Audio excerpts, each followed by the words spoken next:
Welcome to Feel Good From Within. I'm Yvetteleblowitz, your host. Today's guest is Mary Frances O'Connor, a renowned grief expert, neuroscientist, psychologist, and the author of The Grieving Brain. In this podcast episode, Mary Frances O'Connor shares the groundbreaking discoveries about what happens in our brain when we grieve and how to navigate loss with more ease. I hope this podcast episode brings you comfort if you're grieving a loved one or any kind of loss. I also hope this podcast show allows you to learn, develop, and grow. Hi everyone, it's Yvetteleblowitz from spiritgirl.com and welcome to Feel Good From Within. I'm super excited to be here with you today and with our very special guest, Mary Frances O'Connor, who is an associate professor of psychology at the University of Arizona, where she directs the Grief, Loss, and Social Stress Glass Lab, which investigates the effects of grief on the brain and the body. Mary Frances, welcome to Feel Good From Within. How are you today? It's so lovely to be here, Yvette. Thank you for having me on. I'm super grateful you're here with us today. And I want to also welcome our global audience. I'm so grateful you are here and you'll be tuning in to learn more about Grieving Brain. Before we dive into your book, are you happy to tell our audience a little bit about yourself? I have been a grief researcher for over 20 years now. And it's really because I have this passionate curiosity about how the brain enables us to first create a bond with another person, and then how does it understand when that person has died. And it's really, for me, not just about what grief feels like, but about why does it hurt so much and how is it that it takes so long. But at a personal level, I also experience grief myself. My mother was diagnosed with stage 4 breast cancer when I was 13 years old. And she wasn't expected to live more than the year, which I didn't know as a child. But she actually lived another 13 years, which meant that she died when I was 26, when I was a young adult. So I think that's meant that I just have always felt very comfortable with people who were grieving, and it has made it easy for me to bring people into my lab and interview them and then do neuroimaging studies and blood tests and so forth to really deeply try to understand what's happening during grieving. And I'm sorry to hear about your mother. I did listen to that in your book by Audible, and you did mention that it was that life-changing event and losing your mother that had you asking these big questions about why and grief and what's happening within the brain. What is actually happening in the brain when we lose a loved one? Well, I think in order to understand what's happening in the brain when we have grief, we first have to understand that when we create a bond with someone else, when we fall in love with our spouse or fall in love with our baby, that actually creates a bond in the brain, a physical encoding of that relationship of you're my one and only. Once we understand that that happens in the brain, then we can also understand that the brain has to update its understanding of the world when that loved one dies. In terms of creating the experience of grief, it requires lots of parts of the brain. It's very complex. We have lots of memories and emotions and thoughts that go along with it.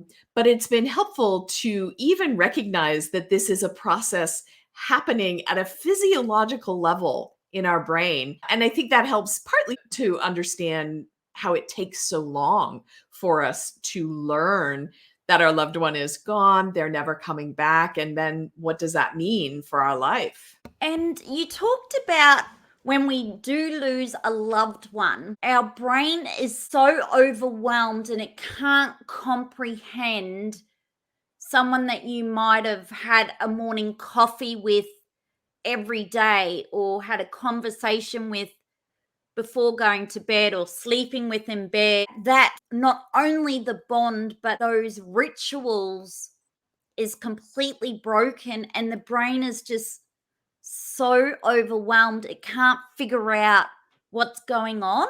That's right. The brain is really a prediction machine, right? It helps us to try and understand what might happen next based on what has happened before.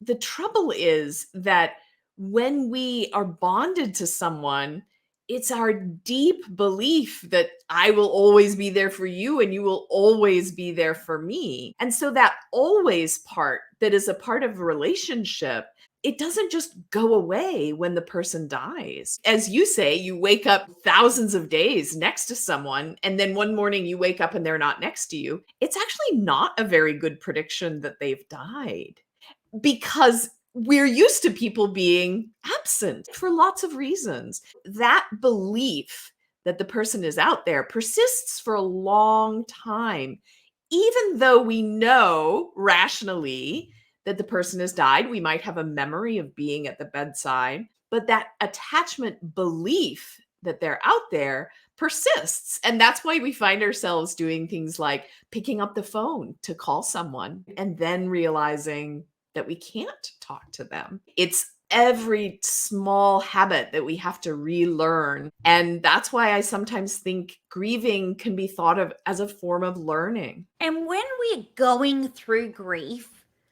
I remember when I lost loved ones that your mood instantly goes down, like you feel depressed, you can't concentrate, really emotional, crying. I remember waking up at night or early in the hours just sobbing, crying. And this went on and on. And this down low mood where everyone seemed really happy and the world was getting on with it. And I just remember being at the grocery store in this dark, this cloud is over Wow. you, thinking Yeah. the whole world just keeps going. Nothing stops. I remember even working on the farm at that time, and I had lost my cousin, thinking the farm doesn't stop, the world doesn't stop, nothing stops. What is going on in terms of our mood? Does grief trigger depression or the feelings of depression? And if someone is feeling low, I know in my experience, in time it does get better. You do start to feel better. But there is that moment in time when you feel like, am I ever going to feel good again? Yeah. Is this going to pass? Yeah. Can you explain why we just go from this happy, everything's going well, and then we get the phone call that a loved one's died, and then it's boom, takes Yeah. us out like a tsunami. It really does. That's a great description. And I think all those things you were talking about, feeling like the world is just going on as though nothing has happened, is a very common experience for people. And a lot of crying. We just cry a lot. Now, some people find they can't cry, and that's a different experience as well. What we think about as happening is it is though a part of us has been taken. It's just a natural response to being aware of that loss, that the person isn't there, that they won't be there in the future, that causes this intense reaction. And it is very natural. Fortunately, we don't lose close loved ones very often. And so it may be that there aren't many people around us who really understand what we're feeling. And that can feel very isolating and make you feel very alone. We see that grief and depression are actually distinct things. So, in both cases, you might feel sad, but depression is a disorder that is very global. So, you might feel sad about losing a loved one, but you might also feel guilty about not being a good daughter or fearful about what's going to happen to climate change. And also, you might think you're not a good worker. Depression is a very global experience. Grief is very specifically around the person who's died. So one of the central feelings there is that yearning. And depression doesn't have yearning with it. Those are a little bit different. However, you can become depressed when you are experiencing grief. You can have both. I like to make a distinction between grief and grieving because I think that can be helpful in understanding, is this ever going to feel better? Grief, is that moment. You described it as a tsunami, right? You're just completely overwhelmed. It seems unbearable that you're going to get through this moment, even. And grieving, on the other hand, is the way that grief changes over time without going away. So grieving is change over time. Well, let me give you this as an example. The first 100 times you experience that tsunami of grief, as I say, you think to yourself, I'm not even going to get through this moment. And the 101st time, the grief feels equally bad, but you might think to yourself, this is familiar. I do know I'm going to get through this moment. You may learn ways to comfort yourself or to seek comfort from other people. That in and of itself is a change, even though you still have grief. So most of us experience less intense and less frequent waves of grief over time. And that is the way that grieving works.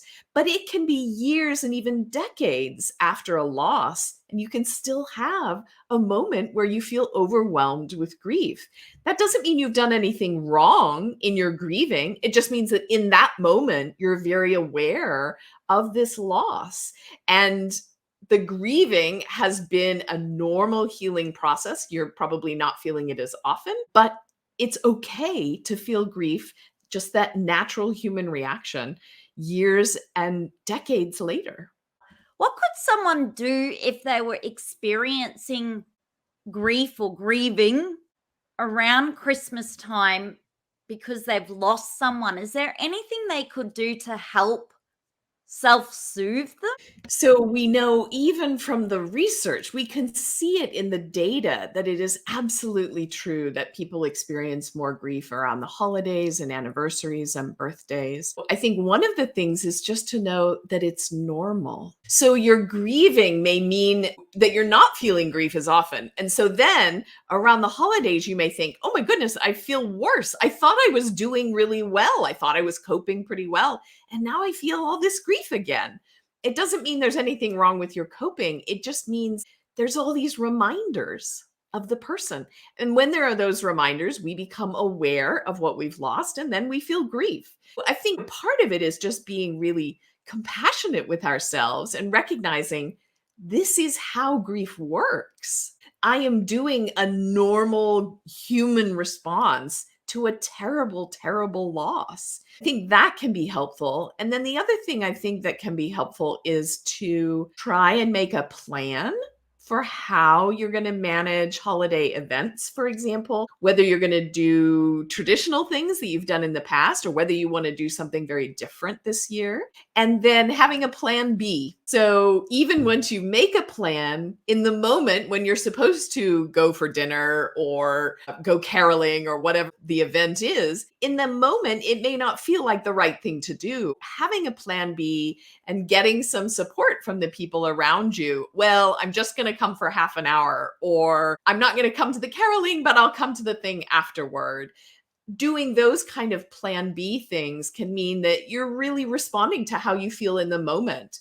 And the surprising thing is sometimes when we push through and actually see people, seeing people can actually make us feel positive. That's a natural response to being around people who care for us. Sometimes it's okay to go and maybe not have the most happy time, but it can be a very meaningful time. And I want to ask, there's this notion that if you lose someone, we should just get on with it, keep yourself busy at work, not think about it, and try and just forget about it and move on.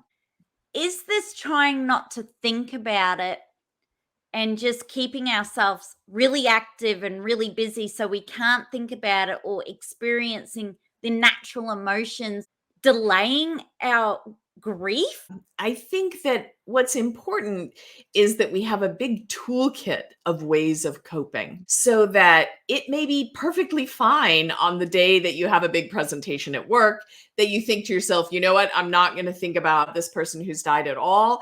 I'm going to just shut off the tears. I'm going to go in. I'm going to do, my sort of even robot kind of work because that's what is called for in the moment.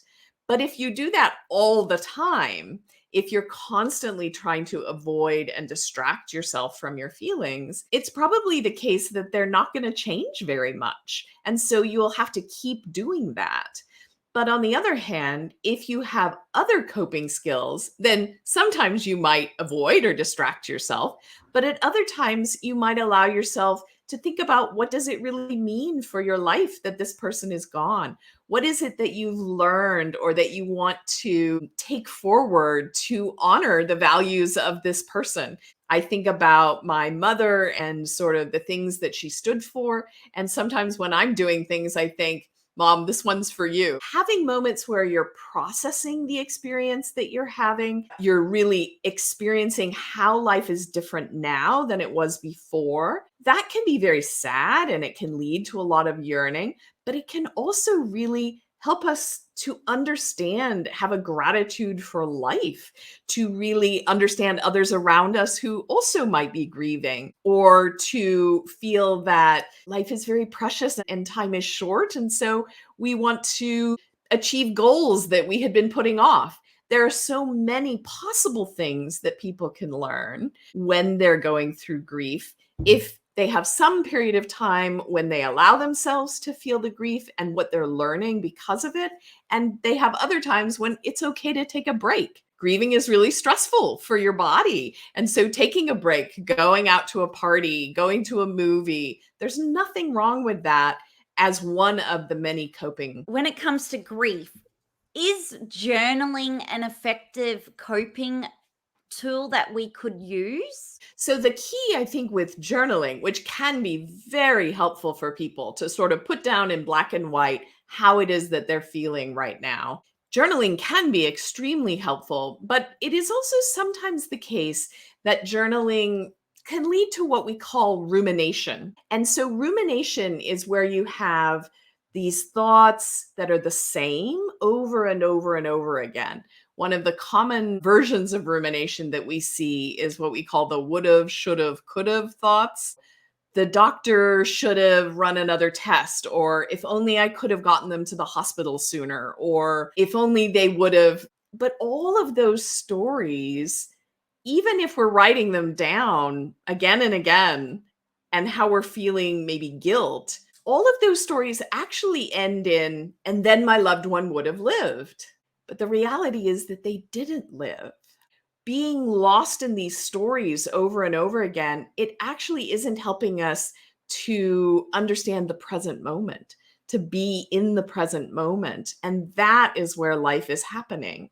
There's no real answer to any of those questions. And so finding a way around those questions back into what is happening in my life right now, who is important to me, what are the things that I think are important to be doing, then that in many ways can help us to start to restore a meaningful life for ourselves. And would you say for someone who's experiencing grief that taking care of themselves with self-care is so important? Self-care is incredibly important. We know that, as I said, grief is stressful for us. Knowing that it makes sense to try to eat very well, try to have a regular sleep pattern, even if you have difficulty sleeping, doing things that feel physically soothing, going for a walk, doing meditation, doing yoga. These are things that will help us as we are going through this stressful experience. And self-care, I think, is really partly about paying attention to how we're feeling and paying attention to what actually makes us feel calmer or more comforted, and then finding ways to incorporate that into our life. I love that. And most recently, we lost a really close family friend, and my grandmother at 96 sadly has passed away.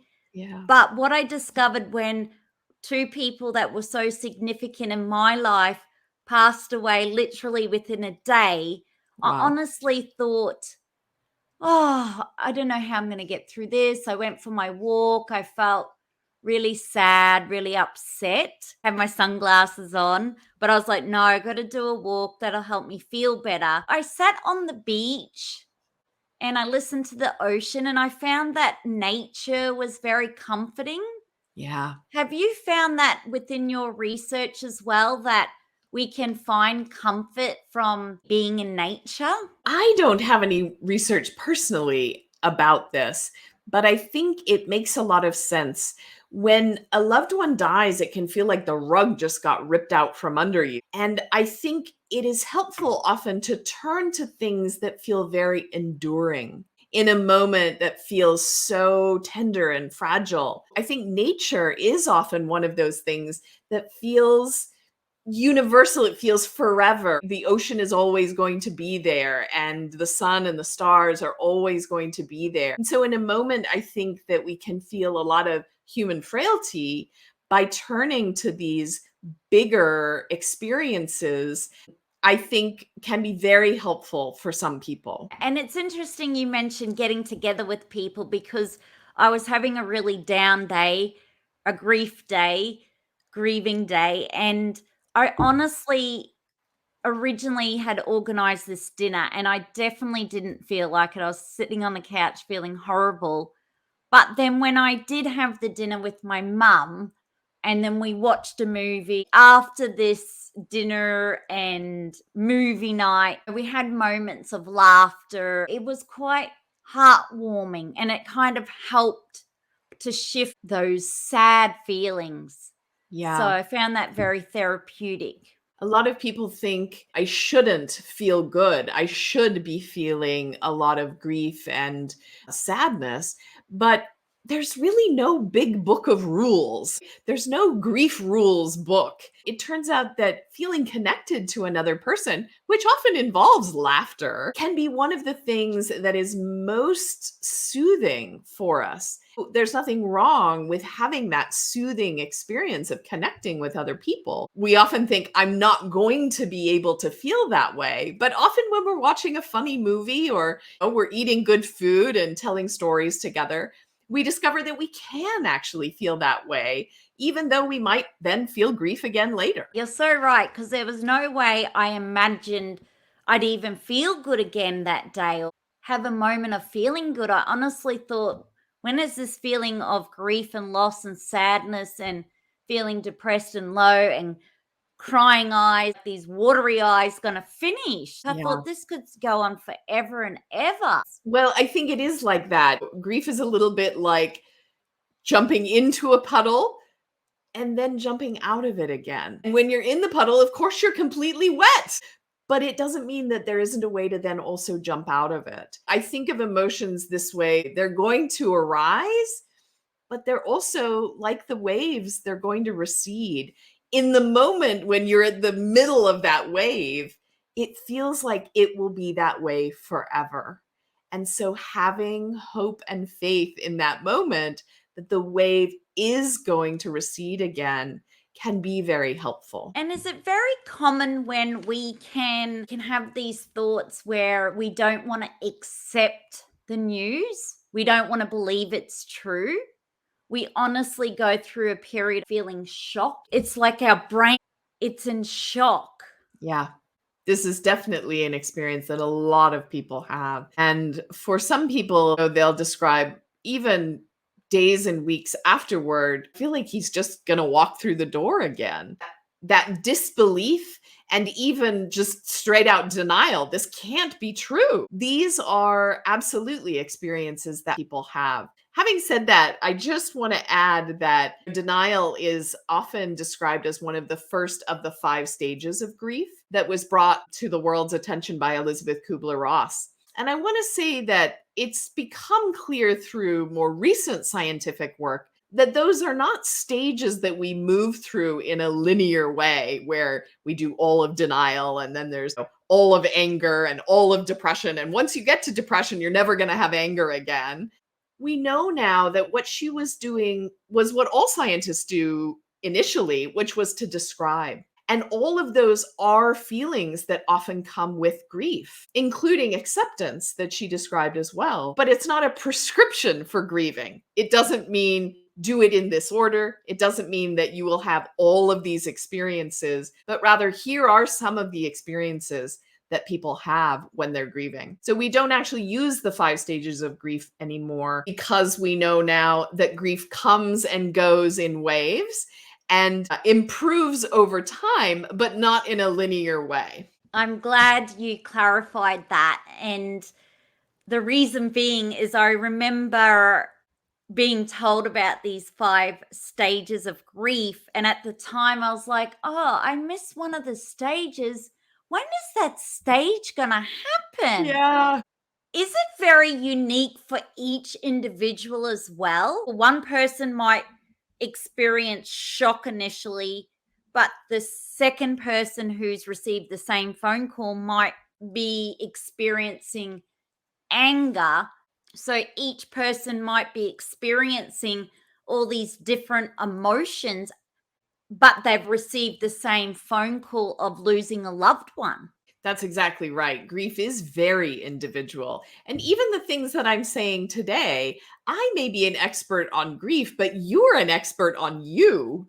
If what I'm saying makes sense to you, that's wonderful. And if you find something useful about it, I'm delighted. But if you don't, it doesn't mean there's anything wrong with you. So there are also people who don't experience much grief at all when a loved one dies. And they think, oh my God, there must be something terribly wrong with me. But that is simply the way it is for some people. For some people, acceptance comes really quickly. I think what's important is we all are having an individual experience, even with the same event. And hopefully that can help us to have a little compassion for each other. There's no underlying intention there.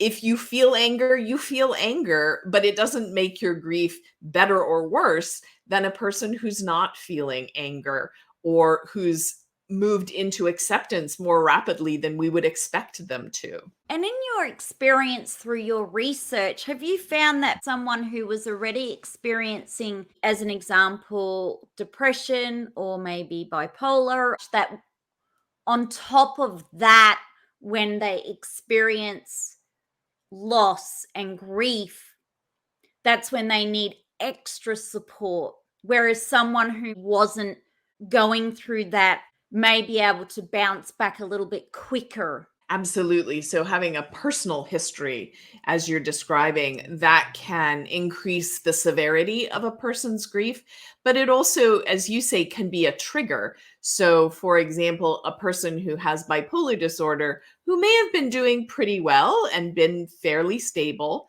the death of a loved one is a huge stressor, right? That's an enormous event in our life.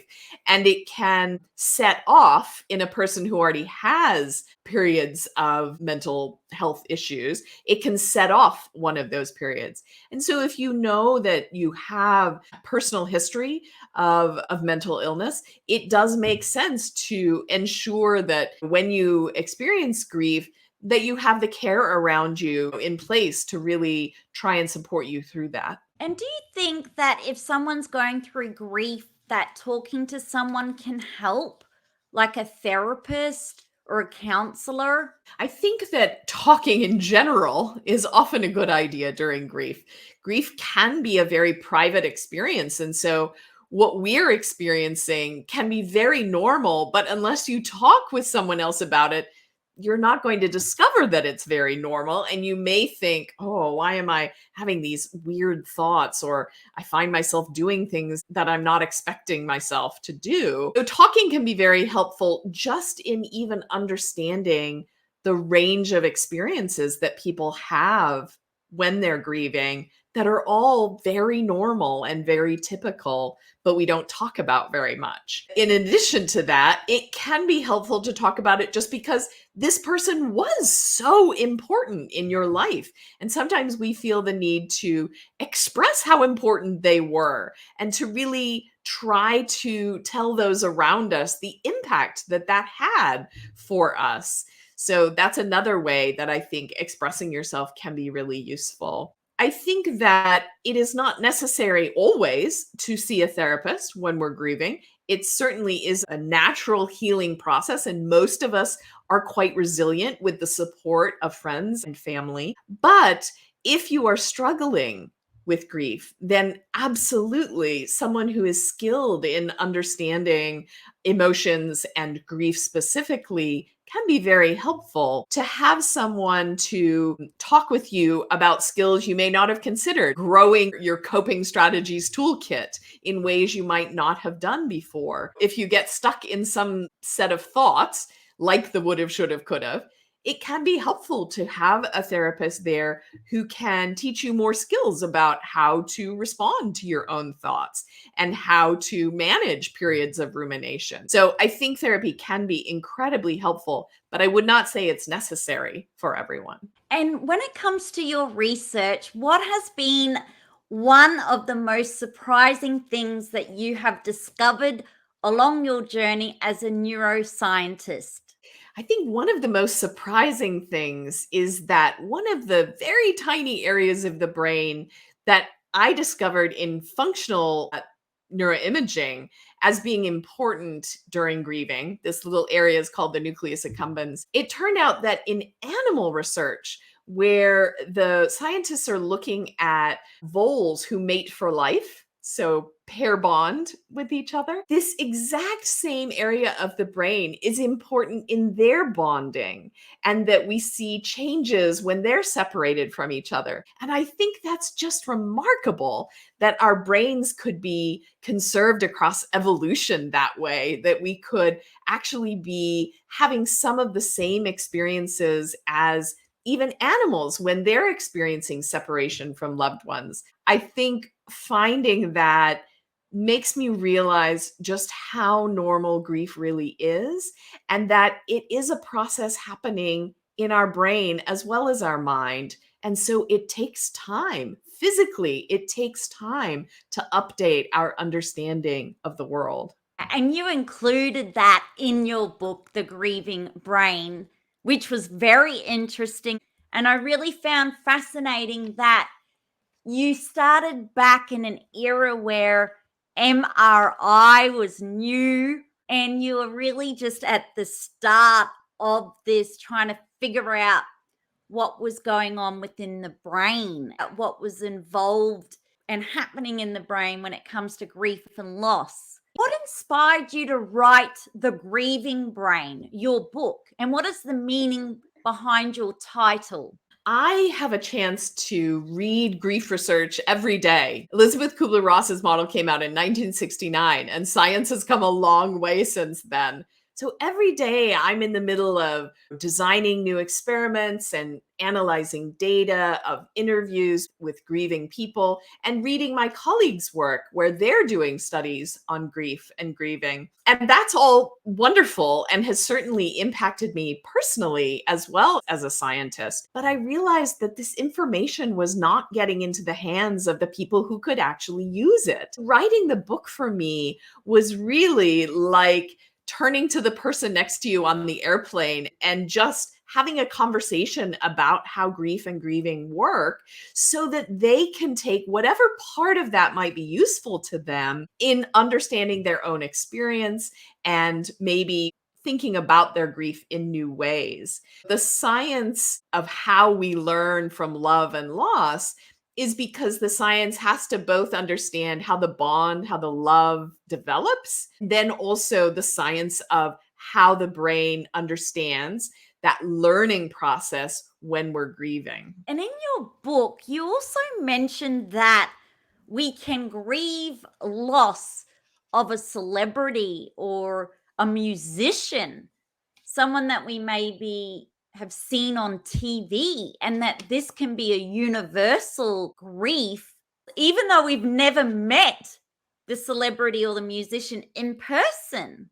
It's true. We call this parasocial grieving. And it turns out that when we really connect with an artist, whether that's a musician or a writer, sometimes even when we really connect with the ideas of a politician, we form a sort of bond with them if they're a very public figure. We actually know a lot about public figures, or at least we know a lot about what they share with us. What's interesting is when that person dies, there's a way in which there's a piece of our life or a piece of what it was that we connected with, the lyrics where they said what we were feeling in a way that we never imagined someone would express. We lose a little piece of that, which feels a lot like grief because we're losing something that we were very connected to. We saw this with the outpouring of love for the Queen Elizabeth II, the outpouring of grief Yes. right across the world. And also with Olivia Newton-John, Yeah. who was in the movie originally, Grease, with John Travolta.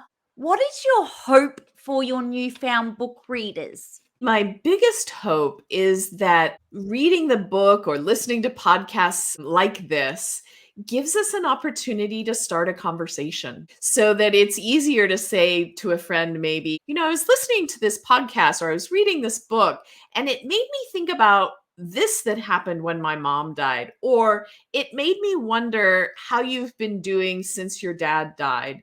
I think that if these types of books and discussions can lead to us talking one-on-one, can really help us to understand what grief is like and find a way to really connect with other people. Because sometimes you want to avoid people if they've lost a loved one, but it's a little bit easier these days just to go, thinking of you, condolences, which is a lovely gesture. Absolutely. However, do you think going that one step further where human connection can have even a more empowering effect? Yes. The thing you were describing at the beginning, it feels like the world is just going on around you and no one is noticing that this important person is missing. I think that when we are willing to reach out and say, hey, I know that this thing has happened to you and I'm wondering how things are going, that can be incredibly useful. And I think one of the reasons that we avoid doing that is we know that it's going to be difficult to be with someone who is suffering, but it isn't our job to cheer them up, right? That's not the goal of being with a person who is grieving. The goal is simply to be there with them, to hear what it is that they have to say, or maybe they don't want to say anything, and to go for a walk with them or go for a drive with them, to simply be with them in whatever it is that they're experiencing. And to know that for most grieving people, it's like the volume dial got turned up on all your emotions. People may seem really irritable, for example, or people may cry. And it's important to remember that's not because of something you did. It's simply how they are feeling right now. Knowing that can take some of the pressure off. It's okay to say, listen, I don't really know what to say right now, but I know that you're hurting and I am here with you and I'm going to be here. I'm going to be around if you need me until you get to another place in your life where you can see a meaningful future. I think that those conversations are incredibly helpful for the person who's grieving and can make us feel that we ourselves have some skill, some ability, some connection to just be calm ourselves and let the person be whoever they are in that moment. I love that message. Be with them. We're not responsible for cheering them up. All we need to do is be with them and accept them in the moment. And even if they are angry, irritable, crying, it's not us. It's part of the grieving process.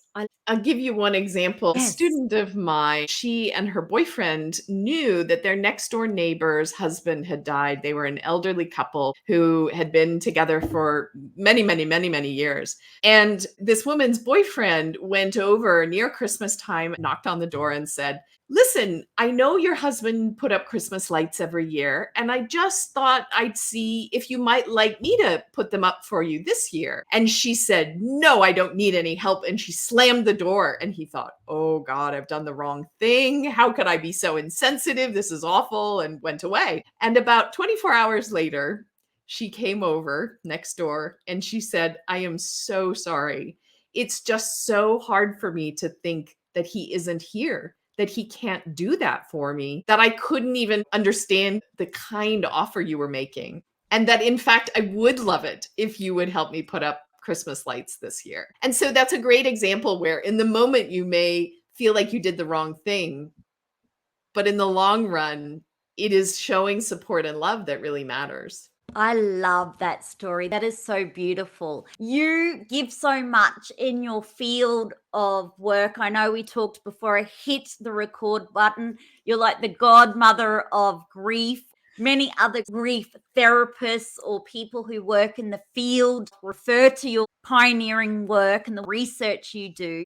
But how do you take care of your own self? And what are some of your self-care rituals? I think about this a lot, and especially since the book came out, of course, I talk about grief a lot every day. And I recently have had a very close friend and they've had a baby. And I said, look, on the weekend, I want to spend a couple hours taking care of this incredible newborn baby. I can't think of anything that is more balancing from the grief side of life to this new, perfect, little living, developing, growing baby. So that's an example of something that I do to make sure that there's a lot of balance in my life with good things and hard things and all very meaningful things. Love that. And how can we stay in touch with you after this podcast show? I have a website, maryfrancesoconnor.org, where you can see some more about my research and about the book. And then I'm on Twitter and LinkedIn and Facebook and Instagram as well. Thank you, Mary Frances O'Connor. I'm so grateful you went to all of the effort to write your book, The Grieving Brain, The Surprising Science